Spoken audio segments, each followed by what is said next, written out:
हाथ सुन्न हो जाते हैं और उनको नींद भी सही नहीं आती, काफ़ी टाइम हो चुका है। लेकिन दोनों हाथ का सुन्न होना इसका मतलब ये है कि आपके जिस्म में खून का दौरान नहीं है। अस्सलामु अलैकुम व रहमतुल्लाहि व बरकातुहू। वालेकुम सलाम व रहमतुल्लाहि व बरकातुहू। जी माशाल्लाह। नाम, उम्र, वज़न? हाँ बेटे कैसे हो? जी अल्हम्दुलिल्लाह मैं ठीक हूँ, आप ठीक हैं? हाँ जी ठीक है, शुक्र अल्लाह का। मेरे बेटे के लिए सवाल है। मेरा बेटा 32 साल का है,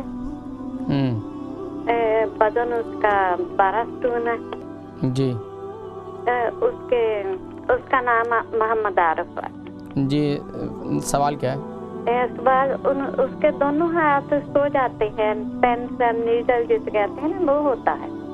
अच्छा, कितना अरसा हो गया? 3-4 हफ्ते हुए। अच्छा, दोनों हाथ सो जाते हैं या हाथों की उंगलियां? दोनों हाथ सो जाते हैं। अच्छा, दाएं वाला हाथ कूनी तक सो जाता है, बाएं वाला अकेला हाथ ही सोता है। अच्छा, तो ये इसमें टांगे भी सोती हैं उनकी या सिर्फ और सिर्फ हाथ सोते हैं? हाथ ही सोते हैं। अच्छा, दूसरा है कि उनका वजन भी ज़्यादा है, तो उसके लिए कोई एक्सरसाइज वगैरह या कुछ? उनका पेट भी बढ़ा हुआ है? नहीं पेट नहीं है, वजन भी ज्यादा नहीं लगता, कद माशाल्लाह ऊंचा है। अच्छा अल्हम्दुलिल्लाह। अच्छा, तो इसके हवाले से ग़िज़ा के अंदर कोई बेअतदाली तो नहीं हुई है? पर कुछ कह नहीं सकती मेरे साथ। अच्छा, रात को पूरी नींद पूरी लेते हैं? सॉरी ना, रात को पूरा सही सोते हैं वो? नहीं, कहता है नींद नहीं आती ज्यादा। नींद नहीं आती। अच्छा, ये कितना टाइम हो गया नींद के प्रॉब्लम है? नींद की प्रॉब्लम को काफी अरसा हुआ। अच्छा, काफी अरसा हो गया। हाँ जी। अच्छा, इसके अलावा उनके दिमाग में, सर में दर्द रहता है अक्सर? नहीं।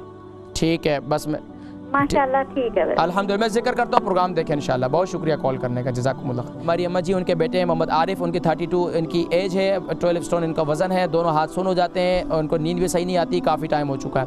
लेकिन दोनों हाथ का सुन्न होना इसका मतलब ये है कि आपके जिस्म में खून का दौरान नहीं है। खून का दौरान ना होने की वजह से ये हाथ पाँव सुन्न हो जाते हैं। अब उसके लिए एक तो ये, इसका एक वजह ये है, दूसरी वजह ये हो सकती है कोलेस्ट्रॉल का लेवल जो है ना वो हाई है। तो कोलेस्ट्रॉल के लिए सबसे बेहतरीन क्या है कि सुबह नहार मुँह एक लहसुन, ये जिसे गार्लिक कहते हैं, एक लहसुन जो है वो छोटे छोटे उसके पीसेस कर लें और सुबह उसके अंदर यानी कि उसको शहद के अंदर शामिल कर लें। सुबह नहार मुँह हल्दी वाले पानी के साथ जो है इसे खा लें। और हल्दी वाला पानी मैं हमेशा जिक्र करता हूँ, उसका तरीकाकार ये है कि 3 इंच का टुकड़ा फ्रेश हल्दी का वो छोटे छोटे पीसेस करें और उसको पानी के अंदर डाल दें। पानी के अंदर डालकर उसको उबालें। उबालने के बाद जो है उस पानी को इस्तेमाल करें। उस पानी के साथ जो है ये एक लहसुन इस्तेमाल करें तो इंशाअल्लाह ये जो खून का दौरान ठीक हो जाएगा इससे जो है। और हाथों की एक्सरसाइज करें, जिस्म के जिस हिस्से में, और वहाँ का मसाज करें, जैतून के तेल से मसाज करें, जैतून के तेल से मसाज करें। उसके साथ इसके अलावा हाथों की एक्सरसाइज करें, जिस्म के थोड़ा सा भाग दौड़ करें, जिससे ताकि जिस्म में खून का दौरान कुछ एतदाल पर आए। और कोशिश ये करें कि एक और तरीका कि ये कर सकते हैं आप, यानी कि एक्सरसाइज इस किस्म की भी कर सकते हैं कि जिसमें आपका सर नीचे हो और टांगे जो है थोड़ा सा ऊपर वजन की साइड पे हो, और ये इससे भी इंशाअल्लाह आपके जिस्म में खून का दौरान बेहतर हो जाएगा।